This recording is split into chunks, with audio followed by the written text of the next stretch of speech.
Vërtet apo mit, është e vërtet. Normalisht është e këshillueshme që pas një akti seksual të urinojmë. Në disa botime, le të themi në disa kërkime, thuhet që urinimi duhet bëhet brenda 15 minutash, sepse shkon dhe shpërlan, largon ato bakteret që mund të krijohen që mund të transmetohen gjatë një akti seksual, kështu që e vërtet. Disfunksioni erektil ndodh vetëm në moshë të madhe, është e vërtet apo mit? Është mit, sepse disfunksioni erektil ndodh jo vetëm në moshë të madhe, por ndodh edhe në moshë të re. Arsyet janë të ndryshme në faza të ndryshme të jetës. Normalisht në një moshë të re kemi ankth të performancës seksuale, domethënë ti ke frikë që do shkosh keq dhe shkon keq. Dhe në një moshë më të madhe kemi pastaj problemet organike të ndryshme që çojnë në probleme të deficitit erektil. Sa e shëndetshme është marrëdhënia seksuale për prostatën tek meshkujt? Është e rëndësishme, është shumë e rëndësishme një marrëdhënie ose një jetë seksuale aktive për të pasur një prostatë të shëndetshme. Normalisht nuk ka një numër fiks për cilin duhet të kryejmë një akt seksual në brenda një jave, por që edhe aty ka shumë kërkime që thonë, domethënë 2 herë në javë, 3 herë në javë, 1 herë në muaj. Kemi bërë publikime për çfarëdo lloj argumenti të mundshëm dhe në disa publikime thuhet që duhet të jetë diku të 2-3 herë në javë realisht, që të kesh një jetë të shëndetshme, jo vetëm të prostatës, po një jetë të shëndetshme në totalitet. Domethënë një mashkull ka nevojë që të jetë aktiv në totalitet, që ndikon dhe në jetën e përditshme dhe në stilin e jetesës së tij, domethënë. Një ndër pyetjet që më vijnë shpesh sidomos nga femrat është: kam djegje gjatë urinimit dhe gjithë analizat janë në rregull, çfarë duhet të bëj, çfarë kam? Pikë së pari duhet kuptuar se kush janë analizat që kemi bërë për të thënë gjithë analizat janë në rregull. Nëse kemi djegje gjatë urinimit, në shumicën e rasteve kemi të bëjmë me një infeksion të pshikës së urinës. Dhe në një infeksion të pshikës së urinës është e rëndësishme që të bëhet një analizë urine me kulturë, një kulturë analizës së urinës, ose më saktë quajtur urinokulturë. Nëse kemi një pozitivitet të kësaj analize, atëherë kemi një infeksion urinar bakterial. Ama nëse kjo analizë është negative, nuk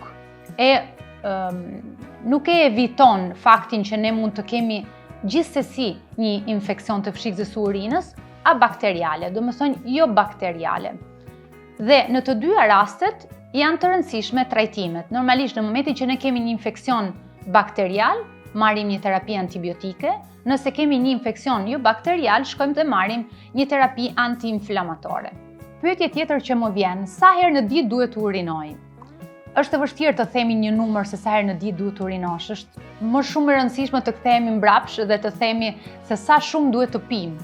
Normalisht është e këshillueshme që të pihet 1,5 litër 2 në ditë ujë, dhe në bazë të kësaj sasie lëngu që ne kemi konsumuar, normalisht kemi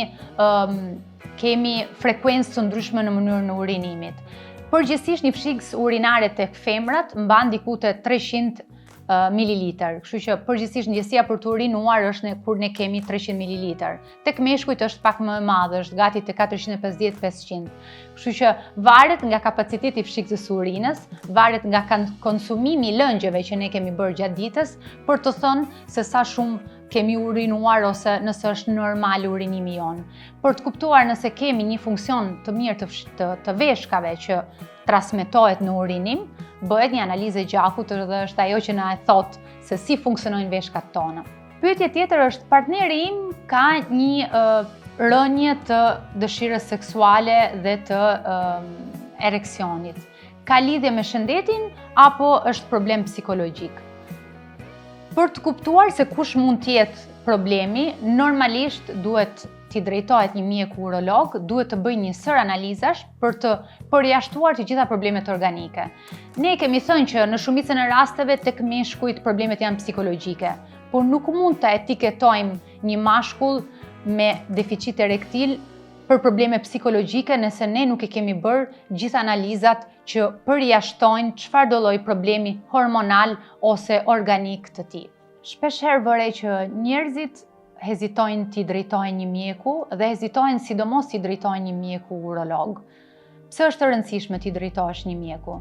Është e rëndësishëm edhe pse në kulturën tonë kemi shumë pak fatkeqësisht ato parandalimin e smundjeve, gjë që bëhet gjithmonë e më prezent në jetat tona, sepse ndër vitet është rritur gjithmonë më shumë mbi jetesa që ne kemi. Domethënë ne jetojmë shumë më gjatë dhe duke jetuar më gjatë kemi më shumë probleme shëndetësore dhe kultura jonë ka ndryshuar. Normalisht më përpara kemi pas më pak kulturën e parandalimit, ndërsa tani shoh që është pak më prezente. Në Europë është shumë më shumë normalisht. Në Shqipëri ka filluar të jetë. Ka filluar të jetë ama e vëret në moshën e re, ndërsa në moshën më të madhe akoma hezitohet si gjë. Unë i këshilloj që gjithëve që t'i drejtohen mjekut dhe kur flasim për urologun meshkujt si për moshës 50 vjeçare, sepse është e rëndësishëm që të bëhet trajtimi i parandalimit, sidomos të problemeve të prostatës, që mund të çojë për shqetësime benigne në shqetësime shumë të mëdha, po ashtu edhe shqetësime të tjera siç janë ato të tumorit të prostatës, të kancerit prostatës, që është shumë e përhapur si smundje dhe është e rëndësishme që të diagnostikohet në kohë. Nëse diagnostikohen në kohë, janë gjitha smundje të kurueshme. Nëse diagnostikohen me vonesë, bëhet pak më problematike.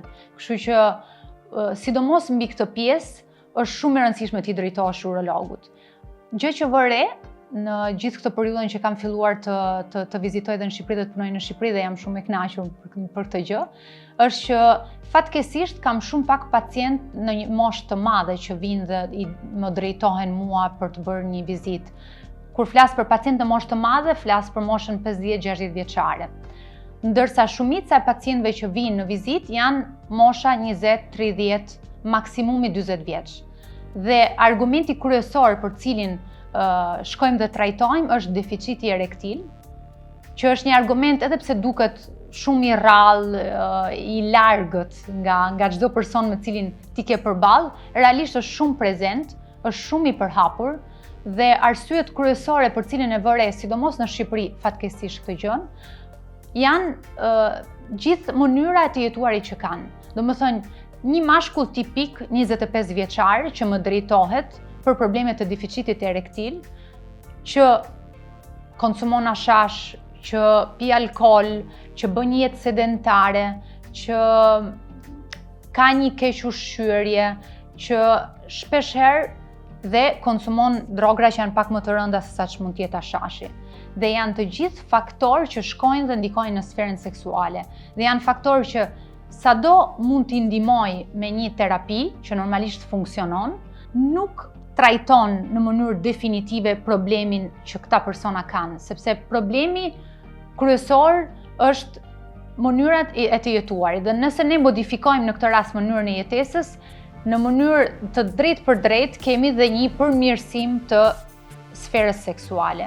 Dhe plus kësaj, normalisht nëse unë jap një trajtim farmakologjik një pacienti që është 25 vjeçar dhe që konsumon kokain, konsumon alkool dhe merr dhe këtë ilaçin në të njëjtin moment, e bëj më të rrezikshëm mundësinë për të pas një smundje kardiovaskulare, për të pas një infarkt, edhe pse në moshën e re është më pak prezente, kur kemi një kombinim të gjithave këtyre substancave, bëhet më i prekshëm si fenomen. Kur flasim për të rit, argumenti për cilin duhet t'i drejtohen urologut janë problemet të testikujve.